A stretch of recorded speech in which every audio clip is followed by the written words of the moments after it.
ഓം നമോ ഭഗവതേ സായിശ്വരായ. ശ്രീ സത്യസായി ഭാഗവതം. ശ്രീ സത്യസായി സാഹിത്യ സർവസ്വം.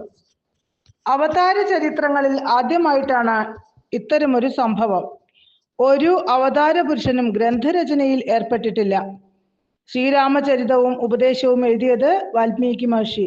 ശ്രീകൃഷ്ണ ചരിതവും ഉപദേശവും എഴുതിയത് വ്യാസഭഗവാൻ. ഷിർദി സായി സച്ചരിതം എഴുതിയത് ഹേമദ് പാന്ത്. ശ്രീരാമകൃഷ്ണൻ തന്റെ ശാസനങ്ങൾ എഴുതിയിട്ടില്ല. അത് മാസ്റ്റർ മഹാശയനെ പോലുള്ളവരാണ് കുറിച്ചു വെച്ചത്. സത്യസായി അവതാരമാകട്ടെ തന്റെ തൃക്കരം കൊണ്ട് രചിച്ചത് 15 ഗ്രന്ഥം.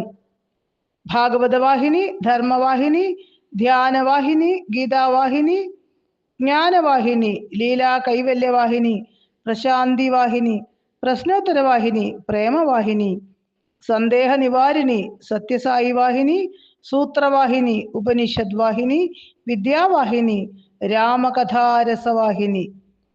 ഇതിൽ രാമകഥാരസവാഹിനി, ഗീതാവാഹിനി, ഭാഗവതവാഹിനി എന്നിവയൊഴിച്ച് ബാക്കിയെല്ലാം ചെറു ഗ്രന്ഥങ്ങളാണ്.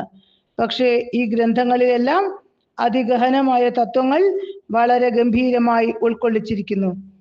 ഓരോ വാഹിനിയും ഒരു ജന്മം മുഴുവൻ ധ്യാനിക്കാനുണ്ട്. വേദസമ്മതമല്ലാത്തതിനെ ഭാരതം അംഗീകരിക്കുകയില്ല.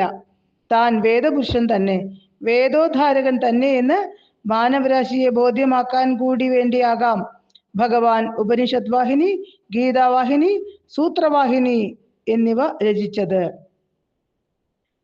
ഭഗവാന്റെ ഗ്രന്ഥങ്ങളെല്ലാം അതിവിപുലമായ ഭാരതീയ തത്വശാസ്ത്രത്തിലേക്കുള്ള ഗോപുരദ്വാരങ്ങളാണ്.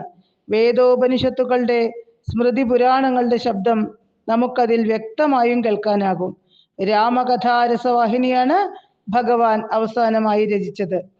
ഈ വാഹിനി പരമ്പരകൾ കൂടാതെ പ്രഭാഷണ പരമ്പരകൾ ഉൾപ്പെടുത്തി 42 വാല്യങ്ങളും സത്യസായി സ്പീക്സ്, ഭാരത സംസ്കാരത്തെ അധികരിച്ച് ഭഗവാൻ ചെയ്ത പ്രഭാഷണ പരമ്പര സമ്മർ ഷവേഴ്സിന്റെ 15 ഗ്രന്ഥങ്ങളും ഉണ്ട്.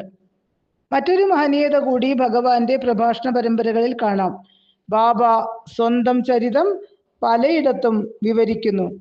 അത് അടുക്കി ചേർത്ത് വെച്ചാൽ ഭഗവാൻ ബാബ തന്നെ അരുളിയ അവിടുത്തെ ജീവചരിതം പൂർണ്ണമായും ലഭിക്കും.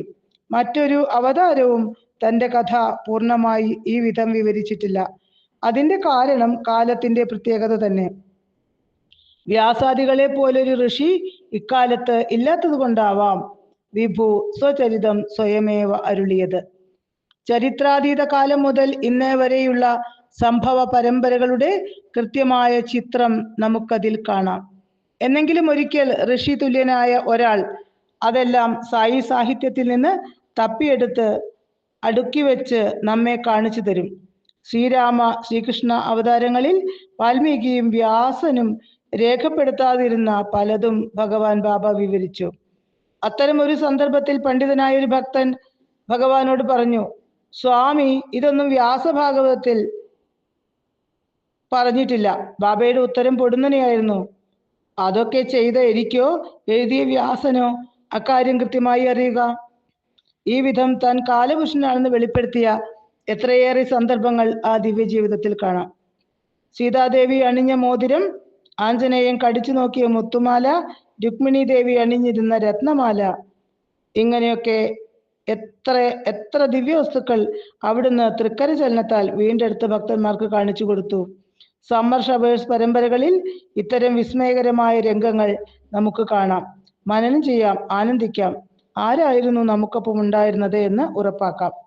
സായി സാഹിത്യ പാരായണം പഠനം സാധകനെ പരമലക്ഷ്യത്തിൽ അനായാസം എത്തിക്കും. യാതൊരു സംശയവുമില്ല. അതിൽ ആണ്ടു മുങ്ങുക മാത്രമാണ് നമുക്ക് ചെയ്യാനുള്ളത്. ഏത് തലത്തിലുമുള്ള അന്വേഷകന്റെയും ദാഹം തീർക്കാനുള്ള അമൃതം അതിലുണ്ട്. ഓം തത്സത്ത്.